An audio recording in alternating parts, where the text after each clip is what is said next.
Situé à 143 km de Majinga, Bessalampi n'a que 2 voies d'accès. Le bateau ou 2 fois par semaine l'avion.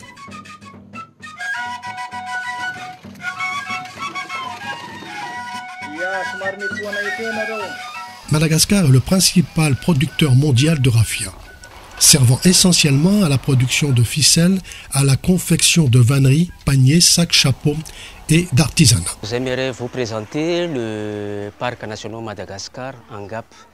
L'ANGAP est une association mandatée par l'État malgache de gérer un réseau de parcs nationaux à Madagascar.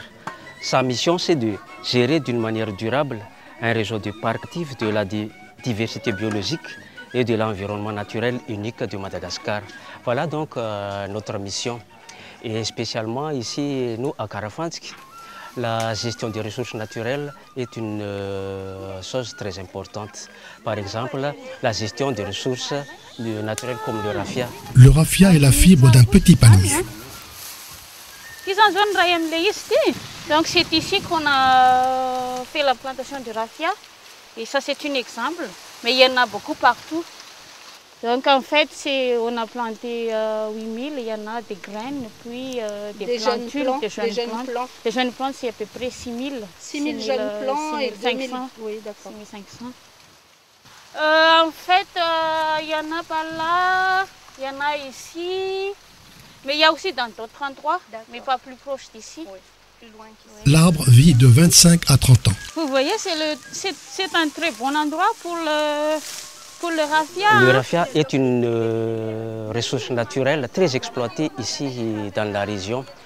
La forêt de raffia, si ça continue comme ça disparaît d'ici très peu de temps.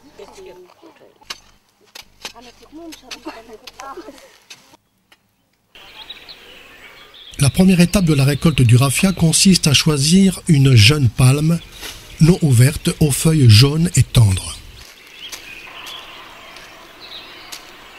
Séparation des feuilles, séparation des nervures centrales.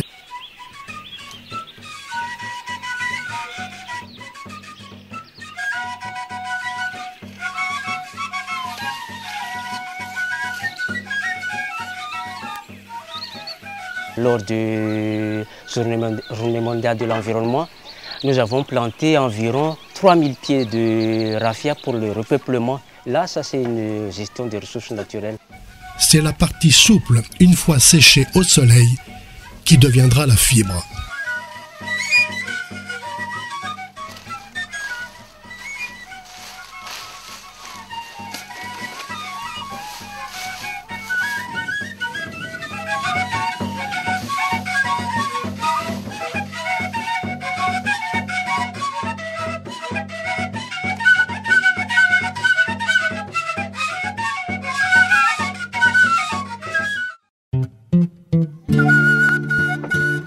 Sur des charrettes chargées de raffia, certains vendeurs ayant passé 2 jours ou plus sur des pistes boueuses pour vendre leur chargement.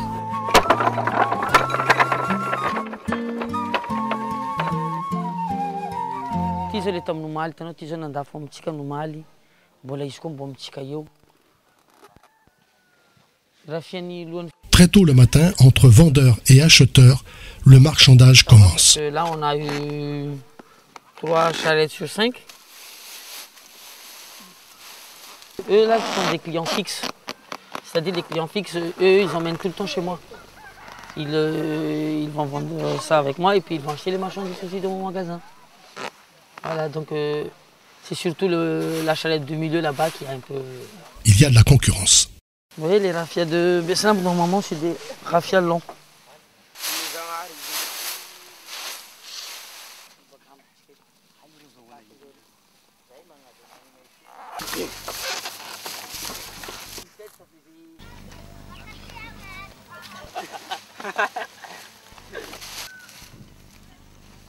Ils sont partis de là-bas avant-hier.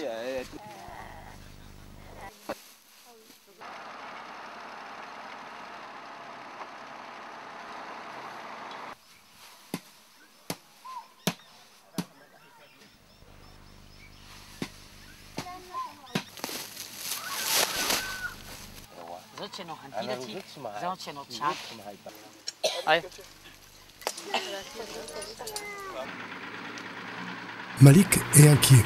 La concurrence est rude. Il y avait en total 5 charrettes. Sauf que les concurrents, ils étaient là avant moi. Ils étaient venus ici vers 2 heures. Et puis voilà, ils ont réussi à avoir 2 charrettes. Et les 3 charrettes, c'est moi qui les ai eues. Et là, il y a une charrette qui vient d'arriver. Et puis voilà, en total, j'ai eu 4 charrettes. Et c'est dans les 500 kilos, les 4 charrettes. C'est bien bonne foule. Papa Zan, fin. Mitka.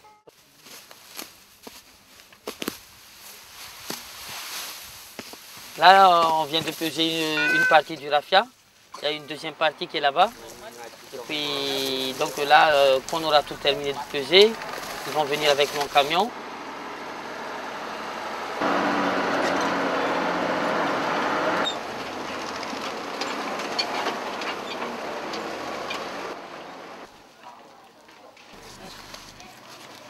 Et votre Jim N fit. À 4.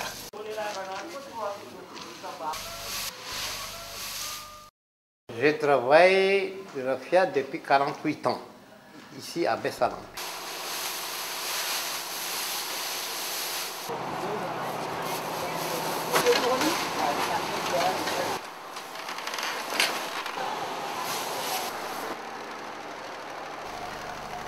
Jusqu'à Mazenga, on va transporter sur les boutres ou sur le navire pour aller à Mazenga.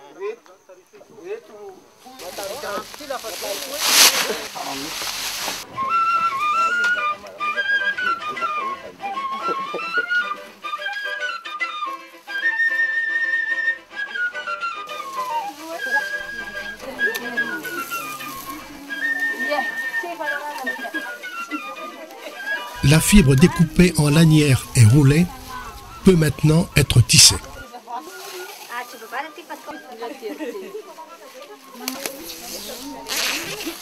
Tous les colorants que nous utilisons ici sont des colorants biologiques. Et là, c'est à partir de plantes sectorielles.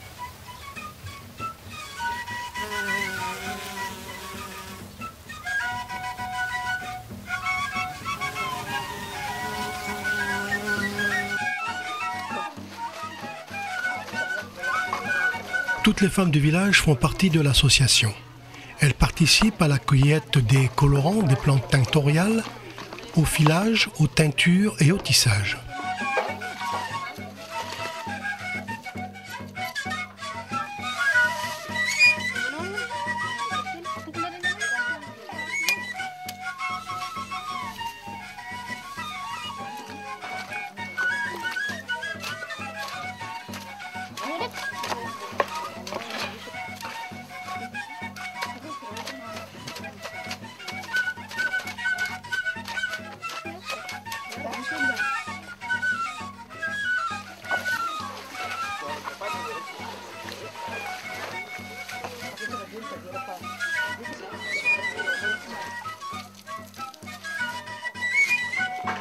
Nous travaillons avec 2 associations dans la zone périphérique du parc. Le premier, dans le village d'Apumblav. Et ici, l'association des femmes dans Darmandiv que nous venons de voir actuellement.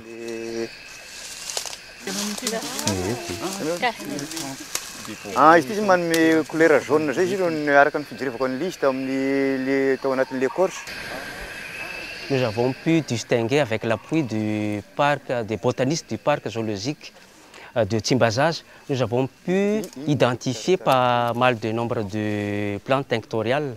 Et actuellement, et ça nous intéresse vraiment, il y a pas mal de gens qui font actuellement le reboisement ou bien le repeuplement de ces plantes tinctoriales-là. Parce que si on exploite ça sauvagement, ça disparaît d'ici peu.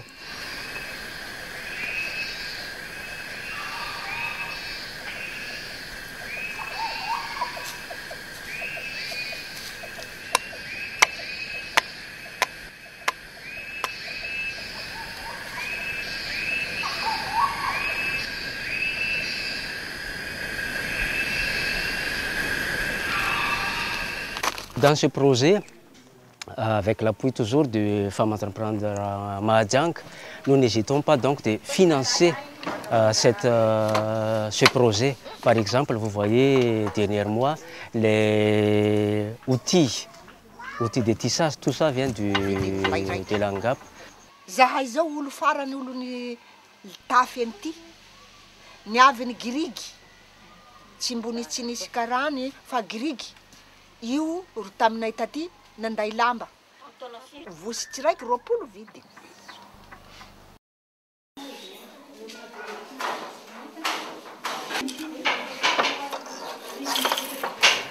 Là aussi, le coût de formation, là, c'est l'ANGAP finance tout ça.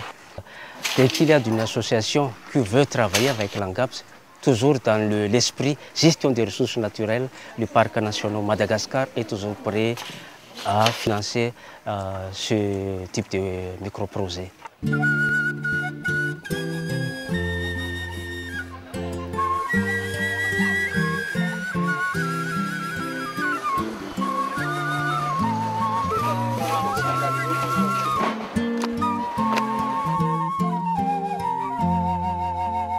Une grande partie du raffia se fait à Majinga et province. Dans tout Madagascar, il y a environ 3000 tonnes de raffia. À Majinga, quand la campagne fonctionne très bien, on peut faire 1000 tonnes. On est 6 exportateurs, on est 2 qui sont vraiment sur le marché, qui dominent le marché. Donc dans le raffia, en fait, on a un système de triage. Donc, on a du raffia qu'on peut exporter, qui sont dans les normes, et du raffia justement qui sera court et pas de bonne qualité, qui sera réservé pour le marché local. 95% du raffia est exporté.